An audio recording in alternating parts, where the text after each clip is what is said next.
வயநாடு நிலச்சரிவு விவகாரம் பற்றி விரிவான அறிக்கை தாக்கல் செய்ய கேரள அரசிற்கு உத்தரவிடப்பட்டிருக்கிறது. வயநாடு நிலச்சரிவு விவகாரம் பற்றி விரிவான அறிக்கை தாக்கல் செய்ய கேரள அரசுக்கு உத்தரவு பிறப்பிக்கப்பட்டுள்ளது. கேரள அரசு விரிவான அறிக்கை தாக்கல் செய்ய தென்மண்டல தேசிய பசுமை தீர்ப்பாயம் உத்தரவிட்டிருக்கிறது. தமிழ்நாட்டில் எடுத்து வரும் முன்னெச்சரிக்கை நடவடிக்கைகள் பற்றியும் அறிக்கை தாக்கல் செய்ய தமிழ்நாடு அரசுக்கும் உத்தரவிடப்பட்டிருக்கிறது. வயநாடு நிலச்சரிவு பற்றி தென்மண்டல தேசிய பசுமை தீர்ப்பாயம் தாமாக முன்வந்து வழக்கு விசாரணைக்காக எடுத்திருக்கிறது. நீதித்துறை உறுப்பினர் நீதிபதி புஷ்பா சத்யநாராயணா, நிபுணத்துவ உறுப்பினர் சத்யகோபால் அமர்வில் விசாரணையானது நடைபெறவுள்ளது. கோட்டயம், இடுக்கி, வயநாடு ஆகிய மாவட்ட ஆட்சியர்கள் மீட்புப் பணி மற்றும் சேத விவரங்கள் பற்றி அறிக்கை தாக்கல் செய்ய உத்தரவிடப்பட்டிருக்கிறது. இனிவரும் காலங்களில் இதுபோல் நடைபெறாமல் இருக்க எடுக்கப்படும் முன்னெச்சரிக்கை நடவடிக்கைகள் பற்றியும் அறிக்கையில் குறிப்பிட்டிருக்க வேண்டும் என்றும் உத்தரவிடப்பட்டுள்ளது.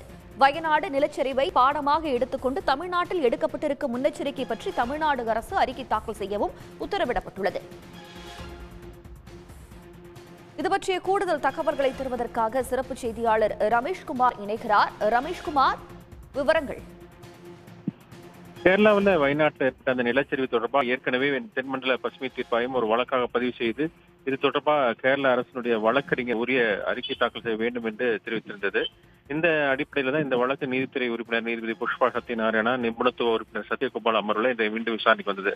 அப்போ கேரளாவினுடைய கோட்டயம், இடுக்கி, வயநாடு ஆகிய மாவட்ட ஆட்சியர்கள் மீட்பு பணி மற்றும் சேத விவரங்கள் மற்றும் இனிவரும் காலங்களில் இது போல நடைபெறாமல் இருக்க எடுக்கும் முன்னெச்சரிக்கை நடவடிக்கை குறித்து அறிக்கை தாக்கல் செய்யவும், நிலச்சரிவு ஏற்பட்ட பகுதிகளில் உள்ள சுரங்கம், குவாரிகள், சாலைகள், கட்டுமான திட்டங்கள் குறித்த விவரங்களை அறிக்கையாக தாக்கல் செய்யுமாறு கேரள அரசுக்கு தீர்ப்பாயம் உத்தரவிட்டது.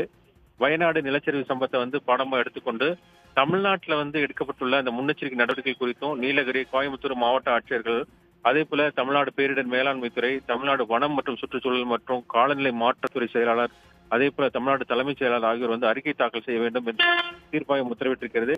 இந்த வழக்கினுடைய விசாரணை செப்டம்பர் 9ஆம் தேதிக்கு நீதிபதிகள் ஒத்திவைத்திருக்கிறார்கள். தங்களுடைய தகவல்களுக்கு நன்றி திரு ரமேஷ்குமார். சன் நியூஸ் வாட்ஸ்அப் சேனலை ஃபாலோ செய்யுங்கள். QR கோடை ஸ்கேன் செய்து சன் நியூஸோடு இணைந்திருங்கள்.